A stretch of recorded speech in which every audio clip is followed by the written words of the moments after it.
नमस्कार, मैं प्रकाश सिंह आप सभी लोगों का स्वागत करता हूं। आज जो टॉपिक लेकर मैं आप लोगों के बीच उपस्थित हुआ हूं, वो कई मामलों में काफी महत्वपूर्ण है। इसका संबंध इतिहास से भी है, इसका संबंध कला और संस्कृति से भी है और इसका संबंध समसामयिक घटनाओं से भी है। तो ये कई तरीके से और कई सेक्शन से जोड़ करके इसे पूछा जा सकता है। तो आइए देखते हैं। चीन के फुजाओ में, ये फुजाओ शहर याद रखिएगा, चीन के फुजाओ में यूनेस्को की विश्व धरोहर समिति की 44वीं बैठक हुई, 44वां सत्र का आयोजन हुआ। उसी में भारत के तेलंगाना के 1213 ईस्वी के रामप्पा मंदिर को विश्व धरोहर स्थल के रूप में शामिल किया गया। यह भारत का 39वां स्थल है, विश्व विरासत स्थल है, जो तेलंगाना के मुलुगु जिले में स्थित है और मुलुगु जिले के पालमपेट में ये स्थित है और ये पूरा क्षेत्र वारंगल क्षेत्र में आता है। वारंगल क्षेत्र भी और आज के समय में वारंगल जिला भी पड़ता है, लेकिन जिले के मामले में ये मुलुगु जिला में पड़ता है। और लेकिन ये पूरा ये क्षेत्र काकातीय वंश के समय में वारंगल क्षेत्र कहा जाता था। तो वारंगल के काकातीय इतिहास में आपको पढ़ने को मिलते हैं। अगला पॉइंट है, इसका निर्माण 13वीं शताब्दी में वारंगल के काकतीय वंश के महाराजा गणपति देव के आदेश पर उसके सेनापति रेचारला रुद्र रेड्डी के निर्देशन में इसे बनवाया गया।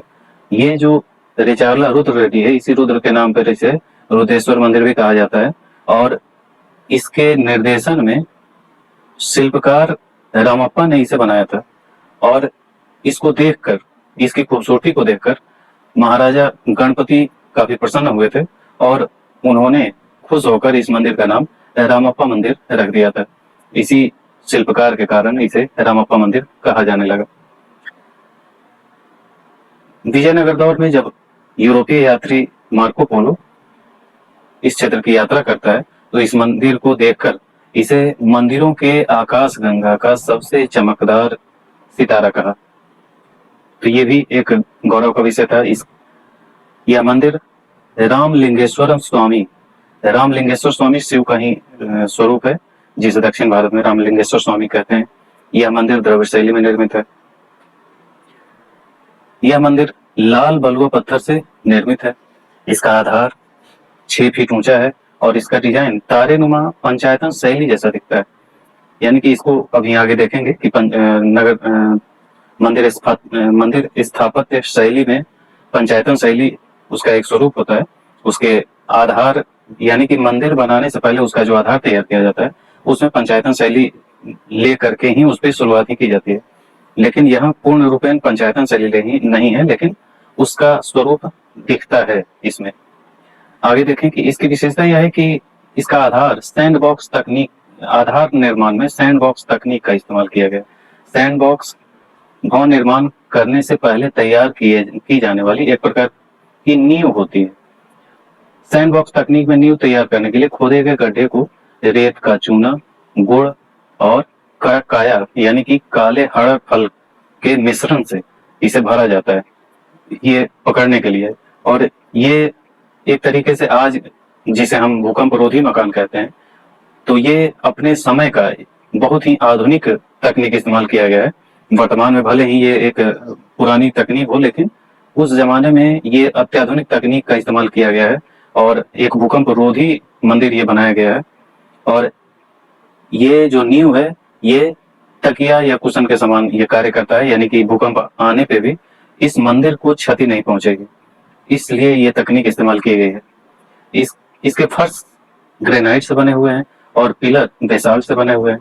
इसके विमान सफेद हल्की ईंटों से बने हुए हैं जो पानी में तैरते हैं। विमान कहा जाता है मंदिर का ऊपरी हिस्सा, जो अभी आगे देखेंगे। इसकी संरचना के कारण ही यह आज तक सुरक्षित है और यही इसे विशिष्ट बनाती है और दुनिया का ध्यान अपनी ओर आकर्षित करती है। मंदिर में भगवान शिव के वाहन नंदी की एक विशाल मूर्ति भी है, यानी कि मंदिर के पास में ही एक नंदी की मूर्ति बनाई हुई है, जैसा कि सामान्य तौर पर शिव के मंदिर के सामने में हुआ करते हैं।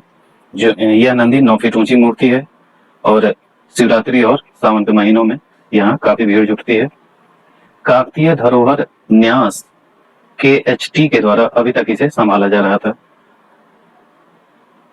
काकतीय वंश का इतिहास लगभग 1000 ईस्वी से शुरू होता है, जो कल्याणी के चालुक्यों के अवशेष पर उभरे थे और यह 1332 ईस्वी तक ये बने रहे हैं और इन्हें ही समाप्त करके 1333 ईस्वी में विजयनगर का इतिहास शुरू होता है। ये राजनीतिक इतिहास है। राजनीतिक इतिहास के बाद हम स्थापत्य पे पहुंचेंगे, क्योंकि इससे जोड़कर भी किस तरीके से सवाल पूछे जाते हैं इसको, इसलिए इसे जानना और समझना जरूरी है। काकतीय वंश का ही जो शासक है ये गणपति देव, इन्हीं के समय में ये मंदिर बना है और गणपति देव की एक पुत्री थी, इन्हें पुत्र नहीं थे, तो रुद्रमा देवी नाम था। आप साउथ में रुद्रमा देवी पे फिल्म भी बन चुकी है और ये काफी वीर महिला थी और गणपति देव को पुत्र नहीं थे, इस कारण इन्होंने लंबे समय तक इसे छुपाए रखा था कि ये इनकी पुत्री, अपनी पुत्री को ही पुत्र के रूप में लंबे समय तक बताते हुए ही इनका पालन पोषण किया गया था और पुरुषों की तरह इनका पालन पोषण हुआ था और ये काफी वीर महिला थी। इसके बाद इन्हीं का उत्तराधिकारी प्रताप रुद्रदेव द्वितीय हुए, जो अंतिम कह सकते हैं इनको शासक। इन्हीं के टाइम में दिल्ली सल्तनत पे जब अलाउद्दीन खिलजी का शासन शुरू हुआ तो अलाउद्दीन खिलजी ने मलिक काफूर को दक्षिण का अभियान पे भेजा और 1310 ईस्वी में वारंगल पर यह आक्रमण करता है मलिक काफूर और इसी आक्रमण में प्रताप रुद्रदेव पराजित होते हैं और पराजित होने के बाद प्रताप रुद्रदेव मलिक काफूर को 100 हाथी, 700 घोड़ा, एक आदमकद सोने की मूर्ति और कोहिनूर हीरा गिफ्ट करते हैं। और यहीं से, इसी वंश से और इसी शासक से कोहिनूर हीरा का इतिहास जब लिखा जाता है तो यहीं से शुरुआत होती है। यहीं के वारंगल क्षेत्र का ही गोलकुंडा क्षेत्र था जहां से कोहिनूर हीरा निकला था और काकतीय वंश से ही इसकी शुरुआत होती है। इसलिए भी काकतीय वंश को पढ़ा जाता है इतिहास में कि कोहिनूर हीरा जो आज भी चर्चा का विषय होता है, जो वर्तमान में इंग्लैंड की महारानी के ताज में लगा हुआ है, उनके मुकुट में लगा हुआ है। तो कोहिनूर हीरा का इतिहास यहीं से शुरू होता है, यहीं से फिर अलाउद्दीन खिलजी के पास पहुंचता है और वहीं आगे चलकर मुगलों के पास पहुंचता है और मुगलों से फिर आगे नादिर शाह के पास पहुंचता है, नादिर शाह से फिर आगे अहमद शाह अब्दाली के पास पहुंचता है। अहमद शाह अब्दाली का जो उत्तराधिकारी था शाह शुजा, वो पंजाब के राजा महाराजा रंजीत सिंह को गिफ्ट करता है और महाराजा रंजीत सिंह से फिर अंग्रेजों के पास पहुंचता है और अंग्रेजों से सीधे महारानी के पास पहुंचता है। ये इतिहास है कोहिनूर हीरे का। इसी तरीके से आगे बढ़ता है इतिहास कोहिनूर हीरा का। अब देखिए कि राजनीतिक रूप से काकतीय वंश इस आज के आंध्र प्रदेश और तेलंगाना वाले हिस्से में और कुछ हिस्सा महाराष्ट्र का भी कह सकते हैं और कुछ हिस्सा छत्तीसगढ़ का भी है, तो ये पूरा एरिया काकतीय वंश का क्षेत्र है। और यहाँ पे यादव वंश है, इस यादव वंश में ही आक्रमण करने गए थे। तो मलिक काफूर इसी एरिया से, देवगिरी के यादव वंश कहे जाते हैं, जो जहाँ से मलिक काफूर मिला था अलाउद्दीन खिलजी को। और इस हिस्से में होयसल वंश है, इसके क्षेत्र को आपको याद रखना होगा। तो यादव वंश, काकतीय वंश, होयसल वंश, यहाँ कदम वंश है और यहाँ गंग वंश है। इस गंग वंश के अभी का ही दौर है जब कोणार्क का सूर्य मंदिर यहाँ निर्माण होता है। और दक्षिण भारत में यहाँ चोल, चेर, पांड्य, ये चेर हैं केरल में, इस हिस्से में पांड्य हैं और ये चोल हैं। तो चोल सिमट गए हैं। इन्हीं चोलों को समाप्त होने के बाद इन सभी का उत्थान हुआ है अलग अलग क्षेत्रों में। इससे पहले ये लोग इस क्षेत्र में चोल थे और इस हिस्से में चालुक्य थे। चालुक्य का समापन, इधर चोल वंश का समापन, और इन दोनों के समापन के बाद ये छोटे छोटे ढेर सारे सामंत जैसी हैसियत में, यानी कि छोटे छोटे क्षेत्र के स्वामी हैं ये लोग, तो इन सब का उभरना होता है। ये दौर है राजपूत युग कहते हैं इतिहास में इसे। यहाँ सोलंकी वंश है, यहाँ परमार वंश है, ये चंदेल वंश है, यहाँ कलचुरी वंश है। ये सब के सब लगभग पूरे भारत में राजपूत वंश का शासन अलग अलग क्षेत्रों में चल रहा है, तो अखिल भारतीय स्तर पर। लेकिन सामंतवाद का दौर है ये, और ये पूर्व मध्यकाल का दौर है। इसी के बाद दिल्ली सल्तनत का आगमन होता है और दिल्ली सल्तनत के आगमन के बाद अलाउद्दीन खिलजी इस पूरे एरिया में अपने क्षेत्र का विस्तार करता है। और फिर मोहम्मद बिन तुगलक के समय में यहाँ फिर अभियान होता है और काकतीय वंश को मिटा दिया जाता है। और काकतीय वंश को हटाने के बाद, इनको हराने के बाद, इनको समाप्त करने के बाद अपना क्षेत्र विस्तार कर लेता है। उसके बाद मोहम्मद बिन तुगलक के समय में ही हरिहर और बुक्का को जो गिरफ्तार करके यहाँ ले जाया गया था, वहां से फिर अभियान के लिए भेजा जाता है और वही दोनों मिलकर के इस पूरे एरिया में विजयनगर साम्राज्य की स्थापना करते हैं। ये था इतिहास काकतीय वंश का की शुरुआत और काकतीय वंश का समापन। अब देखें मंदिर स्थापत्य शैली। मंदिर स्थापत्य शैली भारत में इसकी शुरुआत, मंदिर की अगर शुरुआत करें तो मंदिर की शुरुआत हो जाती है गुप्त काल में। गुप्त काल से मंदिर की शुरुआत है, लेकिन मंदिर निर्माण शैली शुरू हुई है राजपूत युग से। यानी कि जो मंदिर स्थापत्य शैली है वो 3 प्रकार के हैं, नागर शैली, बेसर शैली और द्रविड़ शैली। ये 3 शैलियां हैं। शैली कहने का मतलब होता है कि अब जो मंदिर बनेंगे उनमें एक रूपता होगी, क्षेत्र के आधार पर उनमें एक रूपता होती है, इसलिए इसे शैली का रूप देते हैं। सामान्य मंदिर निर्माण जो इससे पहले है उसमें एक रूपता नहीं है, अलग अलग अपनी सुविधा के हिसाब से सभी लोग बनाते हैं। लेकिन अब ये लोग इस दौर से एक शैली के रूप में डेवलप हो जाते हैं। मंदिर स्थापत्य का जो क्षेत्र है वो नागर शैली का क्षेत्र हिमालय से लेकर विंध्य पर्वत तक है। बेसर शैली का क्षेत्र विंध्य से लेकर कृष्णा नदी तक है और द्रविड़ शैली का क्षेत्र कृष्णा से कन्याकुमारी तक का है। नागर शैली के तहत आपको जो विशेषता मिलती है, ये अर्धमंडप कहा जाता है, ये मंडप कहा जाता है और ये महामंडप कहा जाता है और ये शिखर कहा जाता है। शिखर का ये जो हिस्सा है ये आमलक कहा जाता है और ये ऊपरी हिस्सा कलश वाला हिस्सा है। ये जो मंदिर निर्माण होता है ये जगती या अधिष्ठान कहते हैं इसी के ऊपर। और ये इधर से ही पूरब के तरफ से यहाँ प्रवेश द्वार है, तो यहाँ से मंदिर में प्रवेश करते हैं। यहाँ बीच में अंतराल मिलेगा आपको और महामंडप में आपको यहाँ सामने में मंदिर के का गर्भगृह इस हिस्से में होगा और मंदिर के गर्भगृह के चारों ओर प्रदक्षिणा पथ होगा और यहाँ पर एक बैठक जैसा बना होगा जहाँ पे लोग पूजा पाठ के लिए एक पर्याप्त जगह बनी होती थी और यहीं से मंदिर सामने में गर्भगृह दिखाई देता है। तो ये नागर शैली की विशेषता है। द्रविड़ शैली को देख लें। द्रविड़ शैली में जो सबसे मूल विशेषता है वो सबसे पहले एक चारदीवारी बनाएंगे और चारदीवारी बना करके यहाँ इस हिस्से में चारों तरफ से उनका प्रवेश द्वार होगा, ये विशेषता है। और इन सभी जगहों पे ऊंचे ऊंचे गोपुरम बनाए जाते हैं और ये गोपुरम इसकी विशेषता है द्रविड़ शैली की। ये जो ऊंचा दिखाई दे रहा है ये गोपुरम है और मंदिर बीच में यहाँ बनाया जाता है। मंदिर का जो मुख्य हिस्सा होगा उसके ऊपर एक शिखर बना होगा जिसे विमान कहा जाता है और विमान से जुड़ा हुआ ये मंडप होगा जो जिसके ऊपर कुछ भी नहीं बना होगा। जैसे ये बेसर शैली है, बेसर शैली का ये ऊपरी हिस्सा है और ये मंडप वाला हिस्सा है।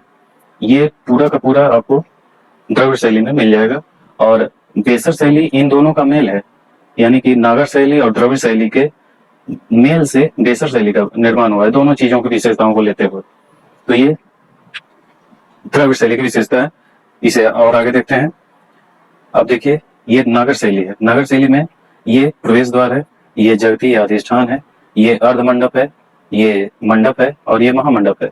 ये बीच में अंतराल है, ये हिस्सा ये कार्निस कहा जाता है और ये जो मंदिर जैसा ऊपर से बना हुआ है इसे उरुस रिंग कहते हैं। ये आमलक है और इसका ऊपरी हिस्सा ये कलश है और इस मंदिर के का गर्भगृह इस हिस्से में अंदर की तरफ होगा, इसी के चारों ओर प्रदक्षिणा पथ है। तो ये नागर शैली का स्वरूप है। ये बेसर शैली की विशेषता है। बेसर शैली में ये शिखर होंगे, लेकिन शिखर पिरामिड नुमा होगा और ऊपर का जो हिस्सा होगा ये बिल्कुल शिखर जैसा नहीं होगा, नागर शैली जैसा नहीं होगा। ये मंडप का हिस्सा है, ये प्रवेश द्वार है, ये बेसर शैली की विशेषता है। अब ये द्रविड़ शैली है। द्रविड़ शैली में ये जो हिस्सा दिख रहा है ये गोपुरम का हिस्सा है जो मंदिर के जो मुख्य हिस्से हैं उससे ऊंचा होगा। ये चारों तरफ से गोपुरम बना होगा, तो ये गोपुरम है। यानी कि ये गोपुरम कहने का मतलब है कि मंदिर का प्रवेश द्वार है और ये हिस्सा मंदिर का मुख्य हिस्सा है।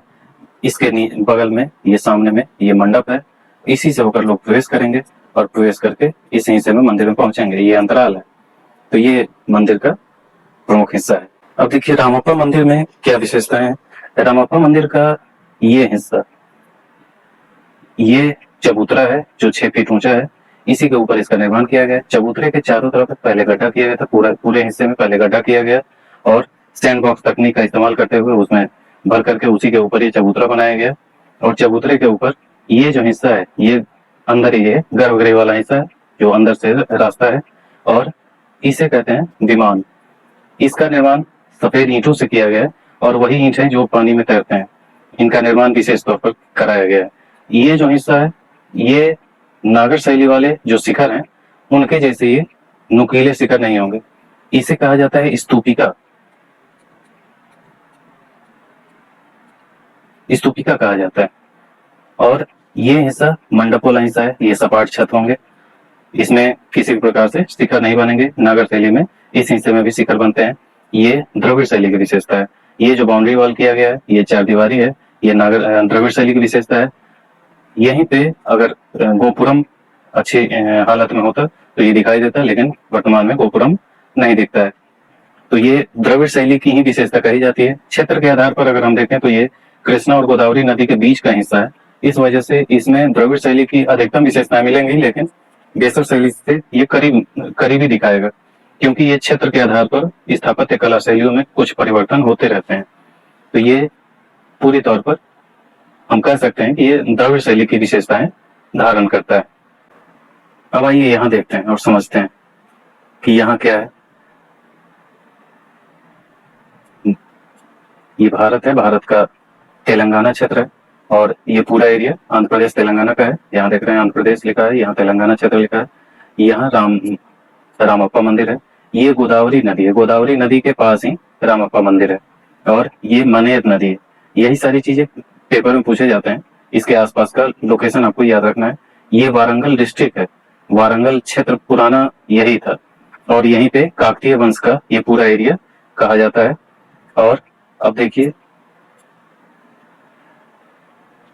द्रविड़ शैली की एक विशेषता होती है मंदिर निर्माण में कि उस बाउंड्री वॉल के अंदर ही तालाब हुआ करते हैं, लेकिन रामप्पा मंदिर में अंदर तालाब नहीं है। उसका कारण यह है कि रामप्पा मंदिर के पास में ही एक तालाब बनवाया गया है और ये तालाब इसे रामप्पा तालाब या रामप्पा झील कहते हैं। रामप्पा लेक यहाँ देख रहे हैं और इसी के पास ये रामप्पा मंदिर है। ये रामप्पा झील है और बगल में ही रामप्पा मंदिर का प्रांगण है, जिसको देखिए ये है रामप्पा मंदिर का ये पूरा प्रांगण, ये पूरा बाउंड्री वॉल है। इसी बाउंड्री वॉल के अंदर ये मंदिर बना है। मंदिर का ये जो हिस्सा है ये विमान है, उसका मुख्य हिस्सा, और ये मंडप वाला हिस्सा है। तो यही है रामप्पा मंदिर। और इसी के बगल में ये रामप्पा झील, ये हिस्सा रामप्पा झील का है। और